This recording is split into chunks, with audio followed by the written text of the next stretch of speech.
Bharatiya Janata party सरकार सवालों के जवाब नहीं देगी, जनता के सामान्य सवालों का जवाब नहीं देगी। पत्रकार अगर उनसे सीधा और सरल सवाल भी करेगा तो उनसे कहा जाएगा बहस मत करो, उनसे कहा जाएगा हम दृढ़ता से आपके सवाल का जवाब नहीं देंगे। और आप जानते हैं ये सब कौन कर रहा है? देश के गृह मंत्री अमित शाह। और सबसे बड़ी बात, राहुल गांधी के खिलाफ लगातार गालियां दी जा रही हैं, उनका अपमान किया जा रहा है। मगर अगर बात वहीं तक सीमित होती तो बात समझ आती। अब राहुल गांधी के खिलाफ भाजपा के नेता आए दिन हिंसक बयान दे रहे हैं, उनके खिलाफ हिंसा बढ़ाने को लेकर बयान दे रहे हैं।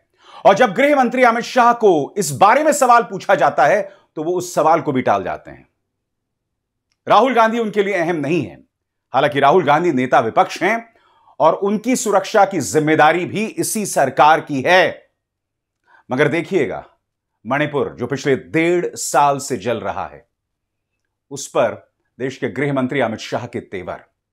जी हां, अमित शाह जो महाराष्ट्र जा सकते हैं भाजपा गठबंधन के संकट के समाधान के लिए, मगर जब मणिपुर पे इनसे सवाल पूछा जाता है कि प्रधानमंत्री मणिपुर कब जाएंगे, तो पहले तो वो कहते हैं कि आपको बता दिया जाएगा। और जब पत्रकार फिर सवाल पूछता है तो अमित शाह कहते हैं यह बहस करने की जगह नहीं है। देखिए क्या हुआ था। ऐसा कुछ है कि prime minister Modi ji Manipur visit करेंगे? और सेकंड, चीफ मिनिस्टर अभी भी कंटिन्यू कर रहे हैं। सर, चीफ मिनिस्टर अभी भी कंटिन्यू कर रहे हैं इतना वायलेंस के बाद भी। आप कुछ प्लान है करने का मणिपुर का? सवाल कर सकते हैं, बहस नहीं कर सकते। 100 दिन पूरे हुए हैं भाजपा सरकार के दोस्तों, और तेवर देखिए। यह बहस करने की जगह नहीं है। और कल एक बार नहीं कई बार ऐसा हुआ जब अमित शाह से सवाल पूछे गए और अमित शाह के पास जवाब नहीं थे, उल्टा उनके तेवर जो थे वो खासे उग्र थे। उनसे यह भी पूछा गया कि राहुल गांधी के बारे में आप ही के पार्टी के नेता सांसद ने आतंकवादी शब्द का इस्तेमाल किया था, रवनीत बिट्टू। अमित शाह कहते हैं यहां पर राजनीति की चर्चा नहीं की जाएगी। और जब पत्रकार फिर पूछता है तो वो गुस्से में कहते हैं मैं इस सवाल का जवाब दृढ़ता से नहीं दूंगा। सुनिए उन्होंने क्या कहा था। केंद्रीय मंत्री रवनीत बिट्टू जी ने प्रतिपक्ष के नेता राहुल गांधी को आतंक। आप पॉलिटिकल सवाल की दिशा में न जाइए, मैं दृढ़ता से नहीं जवाब दूंगा। बार बार कहना पड़े अच्छा नहीं लगता है। मैं अमित शाह जी से पूछना चाहता हूं, अमित जी इसमें दृढ़ता, साहस, शौर्य कहां से आ गया? आपके पार्टी के नेता लगातार राहुल गांधी के खिलाफ भीड़ खड़ी कर रहे हैं। बात यहां नहीं रुकती है दोस्तों। ये तो रवनीत बिट्टू थे। अब सुनिए, उत्तर प्रदेश सरकार में मंत्री हैं रघुराज सिंह। उन्होंने न सिर्फ राहुल गांधी को आतंकवादी नंबर 1 बताया, बल्कि उनके पूरे परिवार को और उनके बारे में आपत्तिजनक बात कही है। सुनिए रघुराज क्या कह रहे हैं। राहुल गांधी इस देश का नंबर प्रथम आतंकवादी है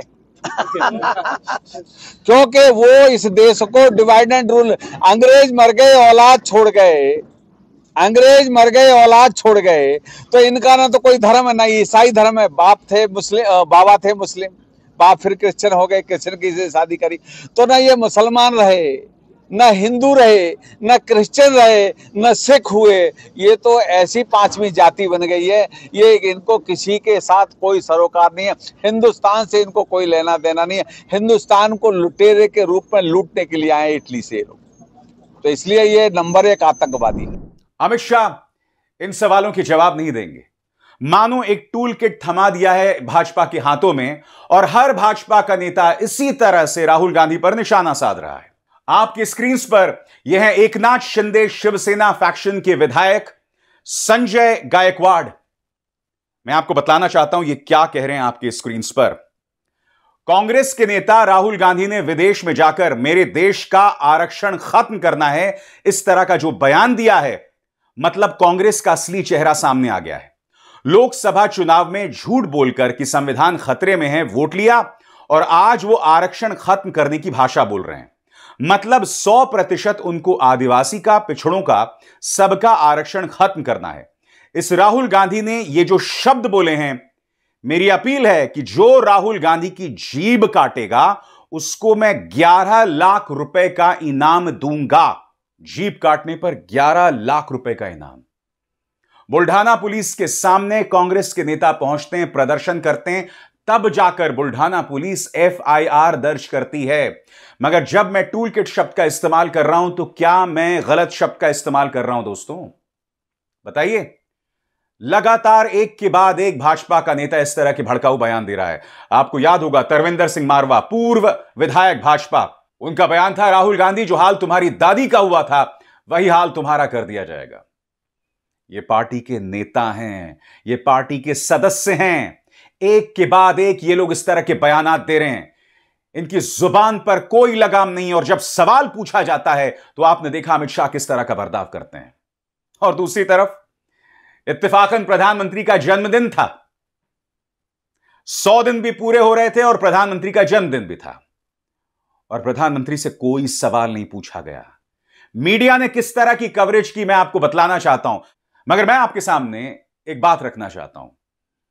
एक तरफ राहुल गांधी के खिलाफ भीड़ खड़ी की जा रही है, हिंसक बयान दिए जा रहे हैं, और दूसरी तरफ प्रधानमंत्री कहते हैं मेरा मजाक बनाया जा रहा है। प्रधानमंत्री, आपको यह विक्टिम कार्ड खेलना छोड़ना पड़ेगा। आप अपनी तुलना राहुल गांधी से नहीं कर सकते हैं। आप ही के पार्टी के नेता उनसे जान से मारने की धमकी दे रहे हैं, खुलकर कह रहे हैं, उन्हें आतंकवादी बता रहे हैं। अगर आपके बारे में कभी भी कोई शब्द कहता है तो सीधे पुलिस उन्हें गिरफ्तार कर लेती है। रवनीत बिट्टू के खिलाफ कोई कार्रवाई होगी? तरविंदर मारवा के खिलाफ कोई कार्रवाई होगी?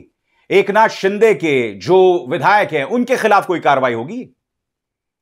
ये सवालात हैं प्रधानमंत्री, आप बच नहीं सकते हैं। प्रधानमंत्री क्या कह रहे थे? मेरा मजाक उड़ाया जा रहा है, खुद सुनिए।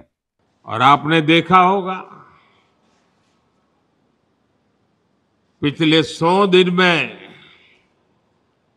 न जाने कैसी कैसी बातें होने लगी। इस दौरान मेरा मजाक उड़ाने लगे।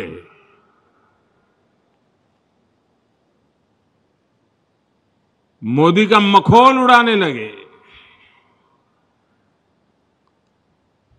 भांति भांति के तर्क वितर्क बताते रहे, मजा लेते थे, और लोग भी हैरान थे कि मोदी क्या कर रहा है, क्यों चुप है, इतनी मजाक हो रही है, इतना अपमान हो रहा है। लेकिन मेरे गुजरात के भाइयों बहनों, ये सरदार पटेल की भूमि से पैदा हुआ बेटा है। नहीं प्रधानमंत्री, आपका मजाक बिल्कुल नहीं बनाया जा रहा है, आपका तो महिमा मंडन किया जा रहा है। मैं आपको बतलाना चाहता हूं कल NDTV ने क्या खबर की थी आपके स्क्रीन पर। यह NDTV इंडिया की जुबान है। एक जमाने में यह चैनल सत्ता से सवाल किया करता था। अगर इस तरह की कोई खबर आती थी तो उस पर तंज कसा करता था। अब देखिए क्या हालत हो गई है। खबर क्या है मैं आपको बताता हूं। प्रधानमंत्री नरेंद्र मोदी की यह तस्वीर वायरल हो रही है जिसमें प्रधानमंत्री को विश्वकर्मा के तौर पर पेश किया गया है। खबर क्या कह रही है? प्रधानमंत्री मोदी आधुनिक भारत के विश्वकर्मा हैं। आज विश्वकर्मा पूजा भी है और प्रधानमंत्री मोदी का जन्मदिन भी। इसलिए पटना के वेद स्कूल में बीजेपी कार्यकर्ताओं ने प्रधानमंत्री मोदी की तस्वीर को भगवान विश्वकर्मा के रूप में बनाया और दूध से अभिषेक भी किया। कार्यकर्ताओं ने बताया कि प्रधानमंत्री मोदी आधुनिक भारत के विश्वकर्मा हैं और देश का पूरी दुनिया में नाम बढ़ाया है। जाहिर सी बात है दोस्तों, इस पर कांग्रेस ने उग्र तेवर अपनाए हैं। कांग्रेस की नेता सुप्रिया श्रीनेत ने इस पर क्या बयान दिया आपके स्क्रीन पर। सुप्रिया कहती हैं, हिंदू धर्म में मान्यता है कि ब्रह्मा जी ने सृष्टि की संरचना की, जिसके बाद उसे सजाने संवारने का काम भगवान विश्वकर्मा जी ने किया। उनका यह तिरस्कार हमारे भगवान, हमारी श्रद्धा, हमारी आस्था के साथ इस तरह का भद्दा भौंडा खिलवाड़ करने वाले अंधभक्त हिंदू तो नहीं हो सकते, ढोंगी हैं। प्रधानमंत्री आप बताइए ना, आपका मजाक कौन बना रहा है? राहुल गांधी बना रहे हैं या इस तरह की भाजपा के कार्यकर्ता जो आपको विश्वकर्मा के तौर पर पेश कर रहे हैं? बात यहां नहीं रुकती है दोस्तों। मैं आपको बतलाना चाहता हूं पिछले 2-3 सालों में प्रधानमंत्री नरेंद्र मोदी के जन्मदिन पर क्या किया जा रहा था। यहां पर मैं NDTV का जिक्र फिर करना चाहूंगा दोस्तों। एक जमाने में सत्ता से सवाल पूछने वाला, मगर अब देखिए प्रधानमंत्री नरेंद्र मोदी के जन्मदिन पर इन्होंने प्रधानमंत्री की किस तरह से बढ़ाई की। ये देखिए पहली खबर, प्रधानमंत्री की इस तस्वीर के साथ जिम में है प्रधानमंत्री। प्रधानमंत्री की फिटनेस का क्या राज है? लीजिए पूरी जानकारी। एनडीटीवी बता रहा है। योग, सूर्य नमस्कार, प्राणायाम और योगासन, उसके बाद walk, healthy breakfast, pure veg diet, गुनगुना पानी, उपवास। यह देखिए एनडीटीवी की हालत। 100 दिन पूरे हुए हैं, प्रधानमंत्री से कुछ तीखे सवाल पूछे जाने चाहिए थे, मगर यहां पर प्रधानमंत्री विक्टिम कार्ड खेल रहे हैं और मीडिया किस तरह का मजाक कर रहा है आपके सामने देखिए। न्यूज 24 की 2 साल पुरानी क्लिप है दोस्तों। इसमें प्रधानमंत्री यहां पर जिम में दिखाई दे रहे हैं। आप खुद बताइए दोस्तों, आप में से जो लोग जिम जाते हैं, कोई इस तरह से एक्सरसाइज करता है? देखिए क्या कर रहे हैं प्रधानमंत्री। ये देखिए, आप दुर्लभ तस्वीर आप देख रहे हैं।